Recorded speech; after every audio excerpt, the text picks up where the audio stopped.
அவங்க ஓடி போய் கல்யாணம் பண்ணிக்கிறதையெல்லாம் அக்செப்ட் பண்ணிக்கவே மாட்டாங்களாம். பொண்ணு வீட்டுல சம்மதம்னா அவங்களுக்கும் சம்மதம்னு சொன்னாங்க. ஆனா இது நடக்காதே. எங்க வீட்ல இதுக்கு ஒத்துக்கவே மாட்டாங்க. ஆனா நான் பேச போறேன் கண்மணி. இது விஷயமா உன் அப்பா கிட்ட இன்னைக்கே பேச போறேன். ஐயோ, இந்த விஷயம் தெரிஞ்சதுன்னா அவங்க உன்னை கொன்னே போட்டுருவாங்க. நான் நேர்ல போல போன்ல தான் பேச போறேன். நீ போன் பண்ணாலும் பிரச்சனை தான். இந்த விஷயத்துல நீ அவசரப்படாத. No way. உன் அப்பா கிட்ட நான் பேசதான் போறேன். இத சொல்றதுக்கு தான் உனக்கு கால் பண்ணேன். பாய் கண்மணி. கட் பண்ணாத, நான் சொல்றத கேளு. ஏய், ஐயோ,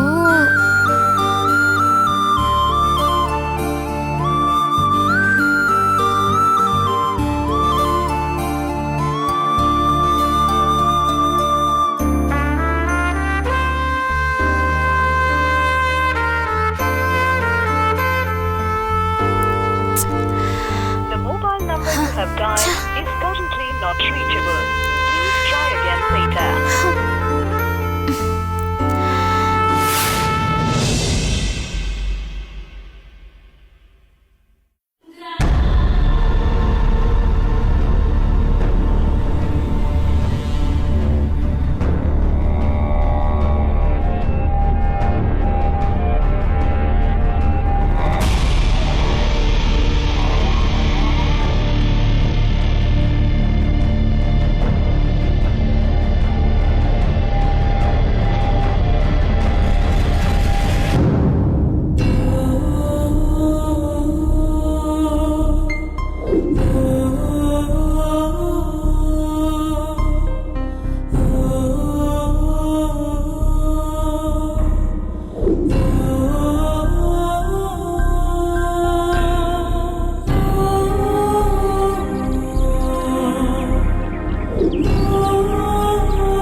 நடந்தது எல்லாத்தையும் சுசீலா சொன்னா.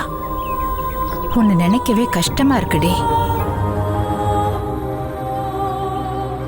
ஆதிரா, இந்த வயசுல இவ்வளவு சோதனைகளை அனுபவிக்கிறது எவ்வளவு பெரிய கஷ்டம். ஆனா எவ்வளவு கஷ்டம் வந்தாலும் நீ தைரியத்தை மட்டும் இழந்துடாத ஆதிரா.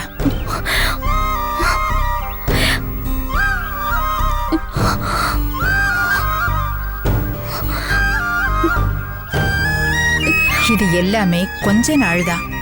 கஷ்டத்தை கொடுத்த அதே சாமி உனக்கு அதை விட அதிகமா சந்தோஷத்தையும் கொடுப்பாரு. அது வரைக்கும் இதுதான் நம்ம விதின்னு பல்ல கடிச்சுக்கிட்டு இரு. நானும் அப்படிதாம்மா இருக்கேன். நீ கவலைப்படாத ஆதிரா. உன்னோட இந்த பிரச்சனைங்க எல்லாமே ஒரு நாள் சரியாயிடும். நீயும் அர்ஜுனும் நல்லா இருப்பீங்க. இந்த கஷ்டமெல்லாம் ஒண்ணுமே இல்லைன்னு நினைக்கிற அளவுக்கு சந்தோஷமா இருப்பீங்க. ஆனா எனக்கு ஒரே ஒரு வருத்தம் தாண்டி. என் பொண்ணே போய் சேர்ந்துட்டா, இந்த வீட்டை பத்தி எனக்கு என்னன்னு நான் தான் பேசாம இருந்துட்டேன். நீயாவது ஒரு போன் பண்ணி, அம்மா நான் உசுரோட தான் இருக்கேன், அர்ஜுனை தேடிட்டு இருக்கேன்னு ஒரு வார்த்தை சொல்லிருக்கலாம்ல. அம்மா, அப்போ எனக்கு எதுவுமே தோணலம்மா. அர்ஜுன் கிடைக்கிற வரைக்கும் யாரையும் பார்க்க வேணாம், யாரும் உதவி கேட்க வேணான்னு எனக்குள்ள நான் முடிவு பண்ணிட்டேன். ஏண்டி, அது தப்பு இல்லையா? அப்புறம் நாங்களாம் எதுக்குதான் இருக்கோம்? அடுத்தவங்க உதவி இல்லாம நீ எப்படி இருப்ப ஆதிரா? ஏதோ நீ பண்ண புண்ணியம் அர்ஜுன் இப்ப கிடைச்சிட்டாரு. ஒருவேளை அந்த அகிலனோட அப்பாவை நீ சந்திக்காமலே போயிருந்தா அர்ஜுன் கிடைச்சிருக்கவே மாட்டாரே. அர்ஜுன் மட்டும் கிடைக்கலனா நான் அப்பாவே செத்து போயிருப்பேம்மா. ஏ ஆதிரா, என்ன பேச்சு இதெல்லாம்? அதான் கிடைச்சிட்டாருல, இனிமே இவரை குணப்படுத்தணும். நீயும் அவரும் பிரச்சனை இல்லாம நல்லா இருக்கணும். அதுக்கு என்ன பண்ணலான்னு அதை மட்டும் யோசி. ஏன் சுசீலா, என் பொண்ண வீட்டுல சேர்க்க மாட்டேன்னு சொன்னாங்களா? அவங்க அப்படிதான் சொன்னாங்க. அந்த குடும்பமே சரியில்லை. ஏமா, அதுக்குன்னு கஷ்டத்துல இருக்கிற பொண்ண இப்படியா பண்ணுவாங்க? கொஞ்சம் கூட மனிதாபிமானம் இல்லாம பேயி பிசாசு வீட்டுக்குள்ள சேர்க்க மாட்டேன்னு சொன்னா என்னம்மா இதெல்லாம்? அவங்க குணமே அதாங்க. இஷ்டமில்லாத ஒருத்தரை கஷ்டப்படுத்தி பார்க்கறதுல அவங்களுக்கு அப்படி ஒரு சந்தோஷம், அப்படி ஒரு குரூரம். அப்படி ஒரு வீட்டுல இவங்க ஏன் இருக்கணும்? இந்த ஊரும் வேணாம் வீடும் வேணாம்.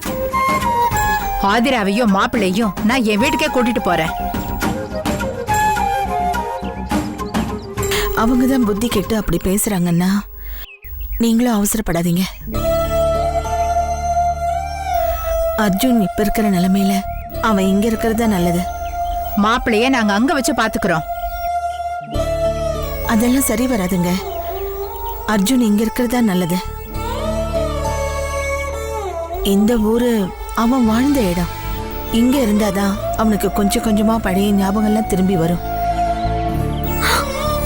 அம்மா, ஆண்டி சொல்றது சரின்னு படுது. நானும் அர்ஜுனும் இங்கேயே இருக்கோம். உன்னதான் வேண்டான்னு ஒதுக்கி வச்சுட்டாங்களே, பின்ன எப்படி இங்க இருக்க முடியும்? ஏன் நான் இல்லையா? அர்ஜுனுக்கு குணமாகிற வரைக்கும் 2 பேரையும் நான் பாத்துக்கிறேன். என் சொந்த பிள்ளைங்க மாதிரி நான் பாத்துக்கிறேன். ஆமாம்மா, ஆண்டி எங்களை நல்லபடியா பாத்துக்கிறாங்க. நாங்க இங்கேயே இருக்கோம். சரிம்மா, உன் இஷ்டம். எங்க இருந்தா என்ன, நல்லா இருந்தா சரி.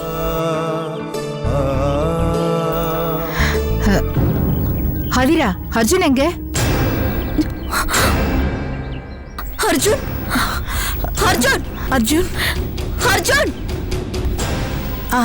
அங்க பாரு அதிரா, சாமி கூட விளையாடிட்டு இருக்கான். அதிரா இங்க வாமா, இங்க இருக்கான். நீங்க வாங்க. அதிரா, ஹதிரா, அர்ஜுன் அங்க இருக்கான்.